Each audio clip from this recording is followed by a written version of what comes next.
Wouldn't it be absolutely cool if you could study less and remember more so that you could do things that you actually really enjoy, like spending time with your friends or your family or whatever it is that you enjoy doing? Well, as it turns out, there is better ways to be able to study better, remember more, so that you can spend time doing things that you like. So I'm going to teach you in this video, so let's get to it.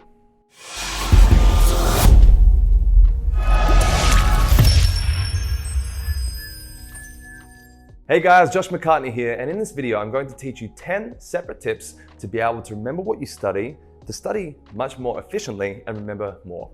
So let's get to it. So tip number 1. This may seem boring and basic, but it's pretty important. We want to prepare our environment for study. So just like a chef, when they're preparing meals, they clear their environment and get everything ready and set up so that when it comes to actually preparing the dishes, everything is there ready. So they have all their condiments, their spices, their plates, and everything in position so that as soon as they need to plate up, it's ready there for them. Rather than trying to clean up the mess and clear everything out of the way, it's distracting and it takes time away from the main event. So just like a chef, you are the chef of your own room. So make sure to clear your desk of all distractions. This might come to closing unnecessary tabs on your computer, putting your phone on Do Not Disturb, or even better, in another room. Try to close your door and have complete silence if that is possible. But in any case, we want to prepare our environment so that we aren't going to get distracted. Which leads us to tip number 2, which is, simply put, the Pomodoro technique. So the Pomodoro is as simple as follows. We want to set a 25-minute timer and focus on one singular task, just the one and just one. And you're going to get distracted during this 25 minutes. So what we want to do is have a fresh sheet of paper next to us and write down whatever distraction comes to our mind as it's happening. This might be we see a cute doggo across the street. This might also be that someone tried to call you. Whatever it is, whatever distraction you get, write it down on a piece of paper so that after the 25 minutes is up, you take a 5-minute break and you can review those distractions. Maybe you wanted to go make a coffee. Maybe you wanted to go to the bathroom. Maybe you wanted to call your mom. Whatever it is, you take that 5 minutes to review those distractions and maybe get rid of them quickly so that you can go back to the 25 minutes on, 5 minutes off. And you would do that 4 times. And after the 4 times is up, you can take a longer break. Maybe 35 minutes, maybe 40 minutes, however long you want. Then you can start the process all over again if you like. And because you are focusing on one thing at one time, you're going to get more done in that short amount of time than if you were to try and focus on everything and be jumping in between tasks. You're not going to get a good quality of work done that way. When you focus on one thing at one time and you do it well, you're going to have a better quality of work and you will actually get more measurably done over time. All right, so let's get on to tip number 3. Now I know you're going to like this one. Rest more. Your brain actually needs periods of rest in between learning something to be able to strengthen those connections. So if you're only getting between 4 and 5 hours or so sleep each night, thinking that you can learn more, study more, get more done, you're actually harming yourself and you're getting a poorer quality of work done. So over time, you're getting less done even though you think that you're being busier. So make sure to get 6 to 8 hours sleep each night. I know you've heard this before, maybe you do it, maybe you don't, but as you sleep, your brain reinforces those memories and it strengthens those connections by rerunning over through what you went through in that day and what you learned. So it's really important to get 6 to 8 hours sleep each night. And if you have a study session and you feel pretty tired before it, you can have a nap, it's okay. But make sure not to go over 30 minutes because that's when you're going to start getting into a deep sleep within the sleep cycle. You don't want that. You're going to wake up and feel like you're on another dimension somewhere else. Also, one of my favorite things to do, which helps you increase your focus and to be able to rest, is something called meditation. You might have heard of it before. You probably have. Maybe you don't know how to do it, but it's as simple as this. Set a 1-minute timer. Just one, to begin with at least. And all you need to do is focus on your breath. In and out, just in and out for a minute. That's it. When your brain gets distracted, bring your brain back. That's meditation. Doesn't need to be complicated. And as you get good at 1 minute, bring it up to 3, bring it up to 5, bring it up to 10. What you're going to notice is after these 5 to 10 minutes, you're going to feel way more relaxed than when you started. And when you start studying, your brain is clear of distractions. And you've started to build that muscle of awareness and focus so that when you get distracted, you're able to bring your brain back nice and easy. So tip number 4. Make sure to take notes, y'all. Take notes. Don't steal them from others. Why? Because when you write down your own notes in your own words, your brain understands it better because they're your words, not somebody else's. They're your explanations, not somebody else's. Makes sense, right? But also what this is doing is it helps your brain to remember more because you were focused in that moment and you explained it in a way that is nice and easy for you to understand.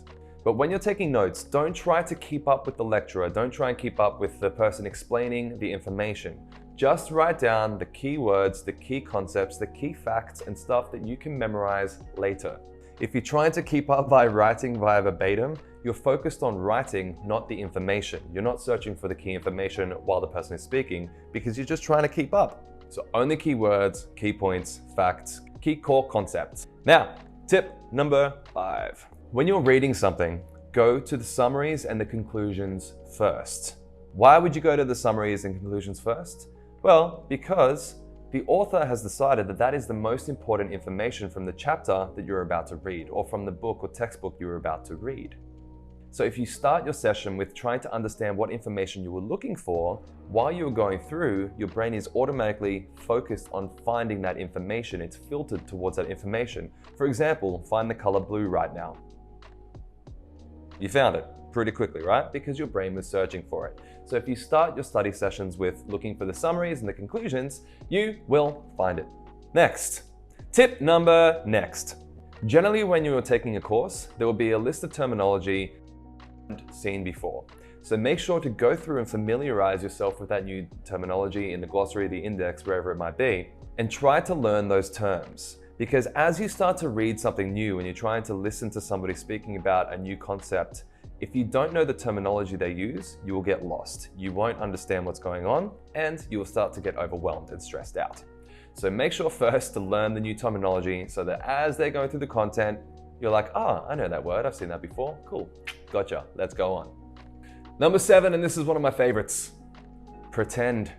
Whenever I'm trying to learn something new, I pretend like I am the person on a big stage presenting it. I'm doing a TEDx talk on this new piece of information. I'm already the master, the expert of whatever I'm learning.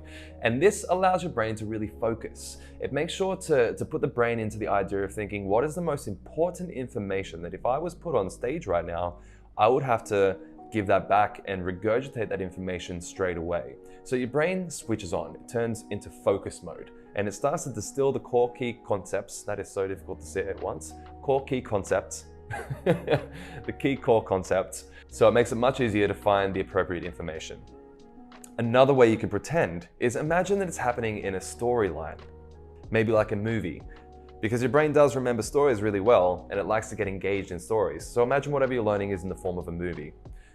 Another way you can pretend is try to explain it to a child in your mind. Because even Einstein says, if you can't explain something simply, odds are you don't know it very well.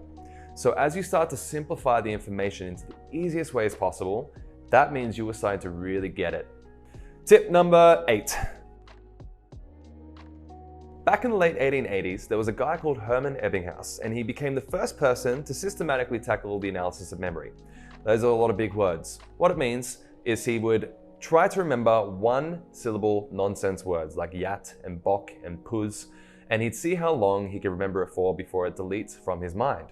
And he plotted his information into something we now know as the forgetting curve, which shows after as little as 20 minutes, we forget around 40% of the information that we've learned. And within one day, we forget around 70% of the information. Within a week, well, you can practically forget it. So what we want to do is remember and recall the information in increasing intervals of time. So maybe you learn what I'm speaking about now and you try in about an hour's time to review the key concepts that I said from your mind, not just looking at it from the paper, from your mind. Then the next day, recall it again. And then about 3 days later, recall it again. In a week's time, recall it again. In a couple of weeks' time, recall it again. You see how we're increasing the intervals of recall? That is going to help you to strengthen those connections, to reinforce those memories so that you get the information over time. You might think that seems like a lot of work, but you're only needing to recall it actually only a handful of times. When you're normally trying to remember something, you might be repeating it over and over and over and over and over and over and over and over and over and over and over and over and over again, and to still remember nothing. So spaced repetition is going to be your biggest friend and your biggest savior. Number 9 is something called brute force learning. What they'll do is they'll try to hack a firewall by attacking it from thousands of different directions all at the same time, hoping that one of them is going to crack through and open it up. Well, like when you were learning something, try to learn it from multiple different sources all at once so that eventually one of these explanations, one of these associations are going to open it up and you're going to think, wow, I get it. You're going to have one of those aha moments where you think, wow, I get it now, finally. So that might mean learning it from different podcasts. Find another expert or teacher to give you more explanations. Read a different book. Find different studies or research papers on the given subject. Over time, as you are creating so many new different associations, you're going to have a really well-rounded understanding of whatever content is you're trying to learn. And number 10, which is actually my favorite, is the memory palace technique. Now, you've probably heard of it before, probably have heard me speak about it before, hopefully. If not, I'll give you a quick little understanding of what it is. This is one of the techniques that I use to learn 600 words of Spanish in a week, or to be able to learn any new course in a fraction of the amount of time. And it is as simple as follows. We use a place that we're familiar with. Generally start off with your own home. So you want to start in the first room of your house, in the entranceway. Maybe it might be your lounge room, maybe it might be a living room, maybe it might be a kitchen, wherever it is, the entranceway. And you want to go around in a circle and label 5 large pieces of furniture or large objects. 1, 2, 3, 4, 5. That might be a couch, coffee table, television, mirror, and a painting. And you would label them 1, 2, 3, 4, 5. Then you can go to the next room in your house and go again in a circle, 6, 7, 8, 9, 10. Okay, large pieces of furniture, maybe the bed, bedside table, cabinet, cupboard, dressing table, whatever you got in your room. I don't know what's in your room. I haven't been there personally. Then you can use the next room, 11, 12, 13, 14, 15, so on and so forth. And as we are learning new information, we want to anchor it to those locations. So imagine we're trying to learn the elements of the periodic table. Let's say you go with hydrogen from the periodic table. Well, hydrogen, what does it sound like? It sounds like hydration. Okay, what do you want to do when you hydrate? You want to drink water, right? So let's imagine in the first position of our memory palace, let's say for me it's my window over here. The first location, we're having water because you want to drink water when you're dehydrated, so you want to hydrate by drinking water. But imagine it's a waterfall and water is just falling and pouring all over the window and you can see maybe rain outside. There's just a lot of water happening out there because of hydration, hydrogen. Okay, cool. The next one is going to be helium because that's the second one on the periodic table. Well, helium nowadays, when you fill a balloon and it rises, it's filled with helium. Okay, so imagine my second location in my memory palace is my iPad. So imagine a balloon and the string is wrapping around my iPad and it pulls it up into the sky and it explodes into the air everywhere and my laptop, my iPad rather, falls back down and just crashes and breaks. It's been a sad day so far. And then the third one on the periodic table is lithium. Well, all days nowadays, lithium is a lot of the time in batteries. Most of our batteries are made from lithium. So imagine this is position number 3 on our memory palace, and we just have batteries all over the table, just everywhere. And maybe we try to walk on the table and we slip over and fall over the batteries. Or maybe there's a big battery in the center of the table and it explodes because it got too hot. Whatever it is, make it crazy. Make these pictures weird and vivid and actionable, emotional. Make sure to engage your senses. Make sure you can touch it. You can hear the balloon exploding. You can touch the water, maybe drink the water. Because as you engage your senses, it plugs you into your imagination. And as you're plugged into your imagination, you can remember a lot better. So let's go back through them really quickly.